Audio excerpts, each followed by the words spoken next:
नमस्कार दोस्तों, मैं रांगी न्यूज़ के लिए नरेंद्र रांगी। आज हम पहुंचे हैं भिवानी के विकास नगर में और विकास नगर में हमारे साथ मौजूद हैं प्रधान जी। नाम आप जानते हो क्योंकि किसी नाम के और परिचय के ये मोहताज नहीं है और ये अपने आप को कांग्रेस के भिवानी हल्के से उम्मीदवार के तौर पर प्रायोजित भी कर चुके हैं कि भाई ये भिवानी हल्के से चुनाव लड़ेंगे कांग्रेस की टिकट पर।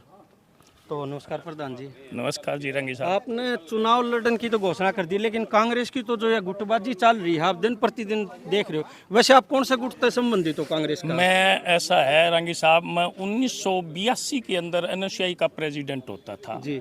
और 1986 के अंदर मैं हरियाणा स्टेट का सीनियर वाइस प्रेसिडेंट होता था यूथ कांग्रेस का जी। और उसके बाद कांग्रेस सेवा दल का मुख्य संगठक रहा हूँ, कांग्रेस के अंदर महासचिव रहा हूँ। तो मैं तो ये जानता हूँ कि ये जो गुट की बात जो आप कर रहे हैं, मेरे अंदाजे से सबकी नीति एक है, कांग्रेस लाने की नीति है और मैं इस नीति के साथ हूँ। उसमें मैं चाहता हूँ कि ये सब गुट भी इकट्ठे हों और मैं तो कांग्रेस का गुट का हूँ। नहीं, ये बात आपकी मान गए कि आप कांग्रेस के गुट के हो, ये तो एक अलग बात है। सभी कोई ना कोई किसी ना किसी गुट से बिलोंग करता है कांग्रेस के अंदर। मगर 2 दिन पहले हुड्डा साहब ने एक बयान दिया था, भाई कांग्रेस में डिप्टी सीएम ब्राह्मण लॉबी से होगा, लेकिन जो ही मतलब ये बात वायरल हुई उसका 10 मिनट बाद ये पलट गए। क्या 4 उप मुख्यमंत्री किसी छोटे स्टेट में ये संभव है? ना, ये 4 उप मुख्यमंत्री बनाना असंभव सा है और ये वैसे भी सेंटर लेवल का कार्य है। सेंटर की जो मैनेजमेंट है सीडब्ल्यूसी, वही फैसला लेगी कि भाई डिप्टी सीएम होंगे नहीं होंगे। मेरा अपना आइडिया तो ये है कि हमेशा कांग्रेस के अंदर जैसे हुड्डा साहब को सीएम बनाया, उस टाइम भी सेंटर लेवल पर, जबकि चौधरी भजन लाल का नाम चल रहा था, लेकिन सेंटर लेवल से भूपेंद्र हुड्डा को 2 बार सीएम बनाया। तो उसी तरह से आने वाले समय में भी कांग्रेस का बहुमत आया हरियाणा में, तो सेंटर सीडब्ल्यूसी जो फैसला लेगी हमें वही सभी ने सर्वमान्य रहेगा और वही हमें मान्य है।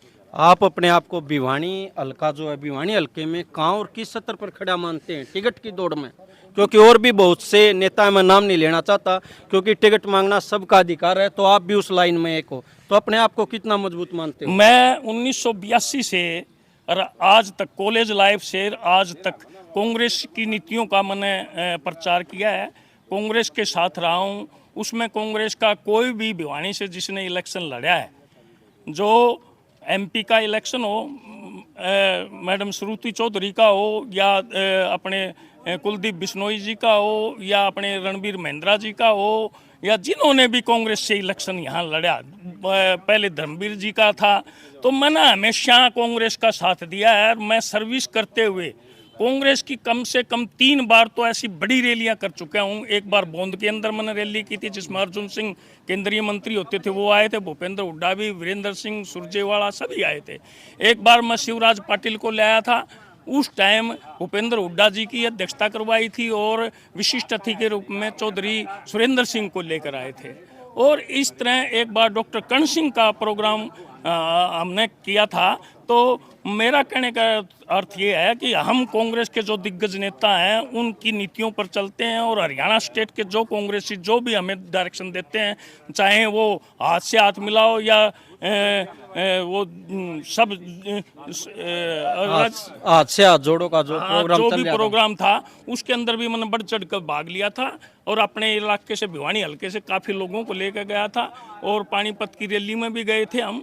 और ये अपने राहुल गांधी जी के हर प्रोग्राम में हम बढ़ चढ़ कर भाग लेते हैं। और मेरा अपना मानना ये है कि हरियाणा स्टेट का मैं जीएम रहा हूँ, भिवानी के अंदर मैं कॉलेज में प्रोफेसर रहा हूँ, तो मेरी अपनी पकड़ यहाँ बहुत अच्छी है और मैं ये मानता हूँ कि मैं 36 बिरादरी में पकड़ रखता हूँ, न कि किसी एक जाति बिरादरी की लड़ाई लड़ते हैं लोग। मेरा सिस्टम है 36 बिरादरी को साथ लेकर चलने का और भिवानी का विकास मेरा एक उद्देश्य है और मेरे साथियों का उद्देश्य है। तो ये थे हमारे साथ नरेश तंवर जी भिवानी हल्के से, क्योंकि भिवानी हल्के में इन्होंने अपना पूरी बायोग्राफी बता दी कि किस कदर और छत्तीस बिरादरी के नेता के तौर पर